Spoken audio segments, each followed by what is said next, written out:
What's happening, guys? So this video is going to have to serve as my post-ride review of the Triumph Speed 400. The problem is, well, I lost the video, but that's okay. We can still talk about how the bike rode, so let's get into it. First of all, love the throttle response out of that big single-cylinder 12-to-1 compression ratio 400cc mill. I have a thing for single-cylinder bikes. I like the fact that they're a little bit buzzy. I like the fact that when you just barely twist the throttle, they just bark at you. Neat exhaust note. Couldn't say anything more about the character that builds into this motorcycle.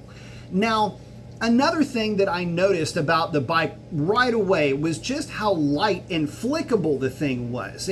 Compared to other motorcycles in the showroom, it's the lightest at only 375 pounds, but it's not just that it's light, but it's also because it sits kind of tall, or at least you sit tall in the saddle, so to speak. It's very flickable, and you get the idea that you can just dart the thing and point and click wherever you want the bike to go. It's very fun in that respect.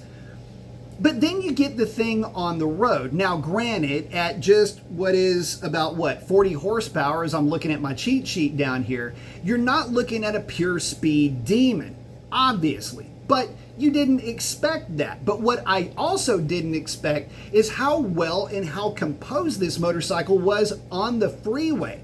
Now, granted, the acceleration to highway speeds is not quite as brisk as with other motorcycles with larger displacement, but of course you wouldn't expect that.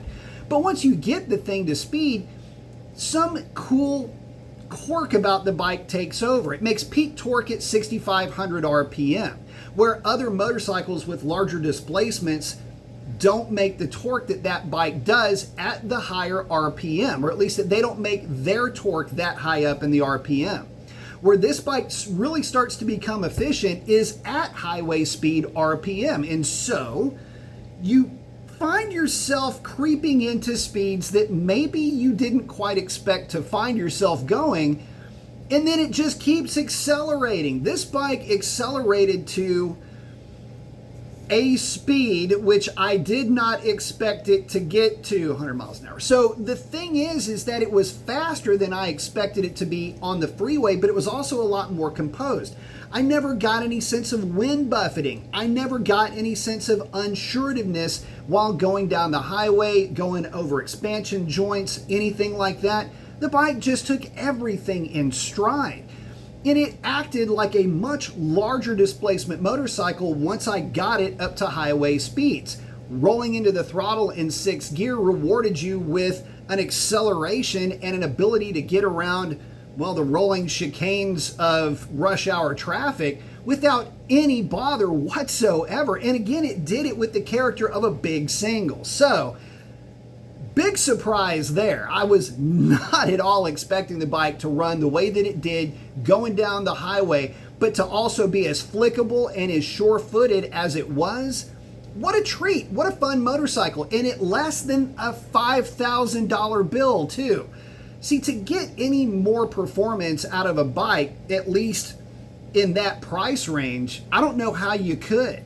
Or at least not have the performance envelope to be able to keep up with, and in many cases be able to overtake without any issues on the highway. That's such a cool thing to be able to say about a bike that only costs $5 grand. So guys, for not much more than the cost of a pretty basic pit bike, you can have a motorcycle that'll get you in and around town, city dweller type of a motorcycle that will also get you across town relatively quickly, and certainly more quick than I had anticipated. Love this motorcycle. If you have not had a chance to throw a leg over one of these things and take it for a ride, I think you're going to come back with a big smile on your face and a new appreciation for these cooler new retro bikes. And with that, guys, I'm going to wrap it up. Post up your comments. Let me know what you think, and I'll catch you on the next one.